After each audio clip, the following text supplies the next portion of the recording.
Pila ka mga liki ang nakita sa school building sa Tawin-Tawin Elementary School ug uban pang istruktura sa General Luna sa Siargao Island, Surigao del Norte. Kini man miigo ang magnitude 6 nga linog ni adtong Biyernes. Ang detalye sa report ni Cyril Chavez. Daw gidrawing nga linya nga mitabok sa isig kakilid ni ining school building sa Tawin-Tawin Elementary School sa General Luna sa Siargao Island, Surigao del Norte.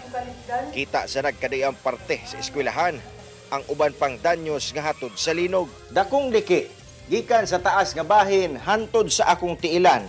Usa lamang kini sa mga dakong danyos nga naangkon ni ining school building sa Tawin-Tawin Elementary School dinhi sa General Luna, Surigao del Norte, Siargao Island. Human nga miigo ang magnitude 6 nga linog dinhi sa isla. Gani ang barangay chairman sa mong barangay na balaka sa epekto sa danyo sa istruktura sa pagtungha sa mga estudyante. Siyempre, inahan sa barangay, mabalaka gid ko kay ang mga bata man diri ang nakakuan. Kasagari, di man nato hibayan ang panahon na simba ko mahugsak kung di dayo ni maatiman. So, dapat gadyo siya makuha na kuman na dili sa pagamitan. Gani ang barangay health station sab sa mga barangay nakitaan sa publike. Bisan pa nga karon tuiga lang kini na turnover. Ang mga residente sa mga barangay umang nervyos sab ang ginabati epekto sa linog. Hindi na sila ng bayay. Tapos pag kuanan niyo ko linog. Gawas-gawas. Nanggawas sab kami. Dito na ako nagtindog, nagsingod paghihapon ang lupa lang ko, Lord.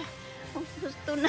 Naglibot sa ang lokal nga pangkampanahan asa nakitaan sab og mga liki ang mga istruktura sa General Luna Central Elementary School sa Barangay Poblasyon. Walay nakitang major damage sa tunghaan. Karong adlaw Lunes, balik eskwela na ang mga estudyante. Apan dili pa pagamitan ang mga classrooms nga adunay mga dagkong liki. Medyo mayroong malaki-laking crack. So titingnan namin yan ulit kung ano ba talaga, kung kaya pa ba yan siya. Okay naman na mag-resume na ang klase sa Lunes. Balik na talaga sila kasi wala namang major talaga damage. Ang mas ikabalakan sa LGU, ang hulga sa tsunami. Gani, aduna na sila mga evacuation centers in kaso mangitabo kini. Ang LGU preferred naman kasi preferred talaga kami, kasi nandito kami sa island, di ba? Wala naman kaming tatakbuhan pa. Di ba? Buti kung mainland ito kasi sakay pa pala. Dito island kasi preferred talaga kami. Kauban si Jaybert Pairat, Cyril Chavez, Mindanao.